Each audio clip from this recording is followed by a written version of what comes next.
dans la paracha la réponse à une question que pose Rabbi Elchonon Wasserman, le Talmid de Chafetz Chaim, dans son sefer qui s'appelle Kovetz Ma'amarim. Il pose une question, il dit, il y a dans la Torah 613 mitzvot que chaque juif, depuis l'âge de sa bar mitzvah, est obligé de faire. Et est capable de faire. On ne peut pas nous demander de faire des mitzvot si on ne peut pas les faire.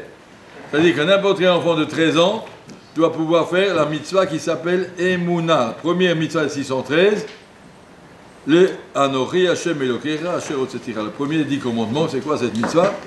De croire qu'Hachem est là, existe, a créé le monde à la sortie d'Égypte. Amin, Shesh Eloka. Mitzvah d'Emouna. Alors la mitzvah d'Emouna, dit Rabbi Elchonon Wasserman, a priori, premièrement, c'est très difficile d'obliger les gens à croire. Si tu ne crois pas, tu ne peux pas dire je crois. C'est vrai, je t'oblige. Mitzvah, obligé de croire. On dit obligé de croire. Ou tu crois ou tu ne crois pas. En français, on dit il y a des athées, il y a des religieux, et puis c'est tout. Je suis comme ça. Alors, comment ça veut dire une mitzvah de croire? Ça veut rien dire, cette question. Et deuxièmement, n'importe quel enfant de 13 ans, il doit arriver à comprendre la Emouna tout seul. Même Einstein, il n'est pas arrivé. Avec toute son intelligence, il est resté athée. À peu près, un peu à la fin de sa vie, là. Commencer à réfléchir. En tout cas, comment c'est tellement possible d'imposer une telle mitzvah que n'importe quel enfant de 13 ans, il est chayav de comprendre et d'arriver et de dire, avec toute la profondeur de sa réflexion, Shema Yisrael, Hashem Elokeinu, Hashem Echad. Mitzvah de réfléchir, de savoir qu'Hachem existe. Voilà la question. Je vais agrémenter la question avec une kouchia que Rav Shach a été allé demander au Rav de Brisk. Il a dit, je ne comprends pas comment il y a une mitzvah, le ha'amin, chez Yesh Eloka, de croire qu'Hachem existe. Pas besoin de le croire, je le vois. Parce que j'ai besoin de croire qu'il y a ici un chumash, je le vois, il est là. Je crois des choses que je ne sais pas. Je crois qu'il y a des martiens où je ne crois pas, mais en tout cas, je ne les ai jamais vus. Je peux croire ou je ne peux pas croire. Mais de croire qu'il y a ici un chumash, j'ai besoin de le croire, je le vois. Ici, un stender. Oh, je vois Kadosh Baruch Hu partout. Mi Bessari et Reza Eloka. Quand je vois dans ma main, ici il y a des poils et ici il n'y a pas de poils dans la main. Quand je vois sur les oreilles des lapins qu'il y a des poils dedans et pas de haut, ben c'est qu'il y a un boréolam, mais ça ne va pas tout seul. Si le monde est livré à des hasards, j'aurais 6 doigts à cette main et 4 à celle-là, je ne sais pas, j'aurais un pouce comme ça et un pouce comme ça. C'est pas... Akadosh Baruch Hu est présent dans tous les détails de la vie, dans chaque petite chose. Il y a marqué dans le calendrier, le soleil se lève à 6h03, et ben tu peux regarder, il n'arrive pas en retard, il n'a pas envie de dormir, il se lève, il est là à l'heure. Comment que c'est possible? Parce qu'il y a quelqu'un, comment il avait dit à la fin de sa vie, quand il était un petit peu moins rachat, il a dit, Voltaire, il n'est point d'horloge, de telle horloge, il n'est d'horloger. Un monde tellement précis, qu'il y a un créateur, ça ne peut pas se faire tout seul. C'est tellement évident, donc Rav Shach a demandé au Rav de Brisk, c'est quoi la mitzvah le hamin? Il n'a pas besoin de hamin, t'as qu'à regarder. Quand tu vois un morceau de pain, tu sais qu'il y a un boulanger qui l'a fabriqué, c'est tout. Il n'y a pas besoin de la hamine, il y a un boulanger, il n'y a pas besoin de la hamine. Tu vois, ce pain, c'est quelqu'un l'a fait. C'est quoi la hamine? Et le Rav de Brisk lui a dit, moi aussi, quand j'étais jeune, j'ai demandé ça à mon père qui s'appelait Rabbi Chaim de Brisk. Je lui ai dit, c'est quoi cette mitzvah de Emouna?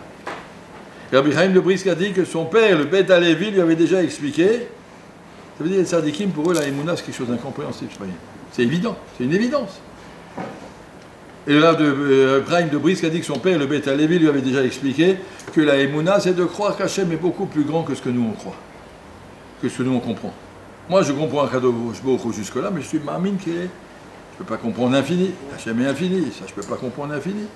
Au moins, je peux croire qu'il est infini, puisque, d'après toute ma réflexion, j'arrive à voir qu'il n'y a aucune limite. Bon, en tout cas, ça c'est juste pour ajouter encore un petit peu. Les tzadikim, ils ont un problème dans l'autre sens. La Emouna, on ne comprend pas. C'est pas une Emouna, c'est une évidence. Tu vois une voiture, tu sais bien qu'elle n'a pas poussé ici, quelqu'un qui l'a faite. C'est pas tout seul. Oui, une fois il y avait.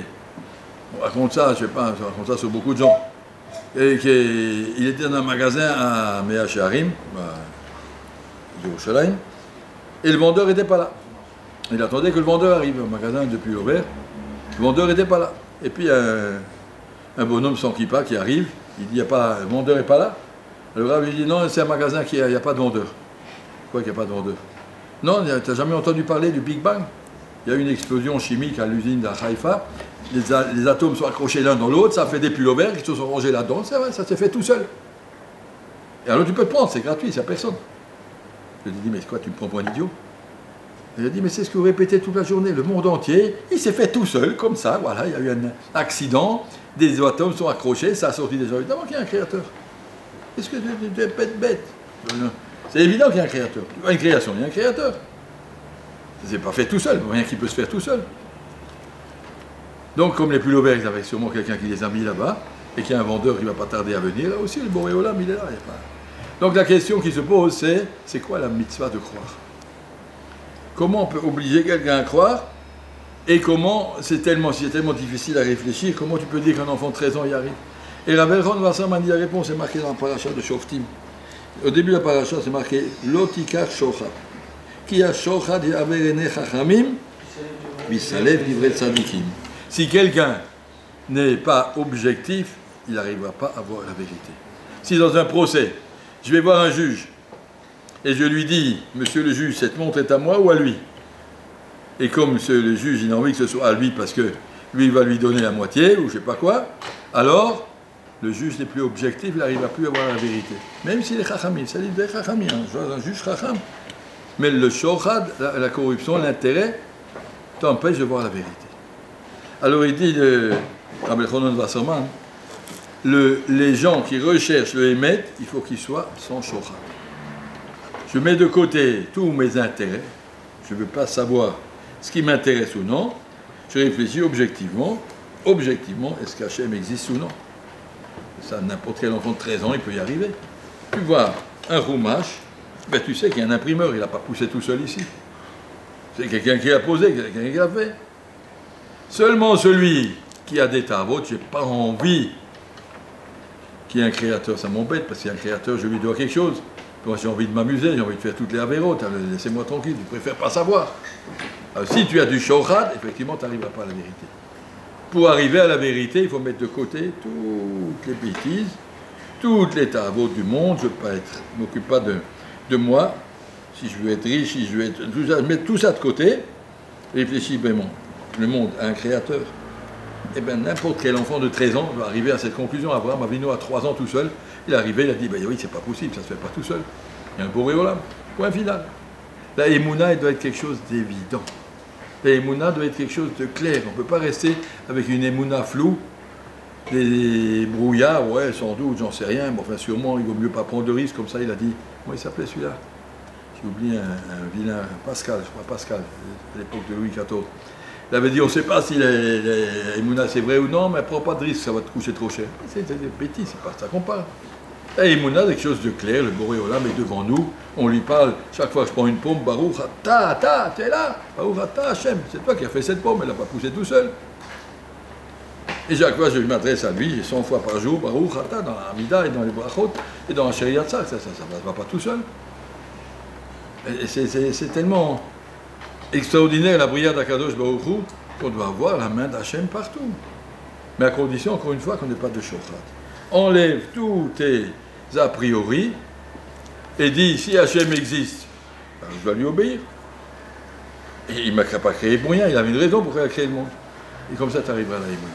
La Emouna, c'est une mitzvah, quand je viens dire tous les jours, je dois dire Shema Israël, ça veut dire, je dois réfléchir encore une fois, pourquoi c'est clair et évident que le monde a un créateur. C'est clair et évident. Et si une fois qu'on est clair et évident, après tout peut continuer. Il faut arriver à ça. Ça veut d'abord chose, mettre de côté tout, pour réfléchir bien, et alors, Bezat Hashem, on arrivera à tout ce qui est clair.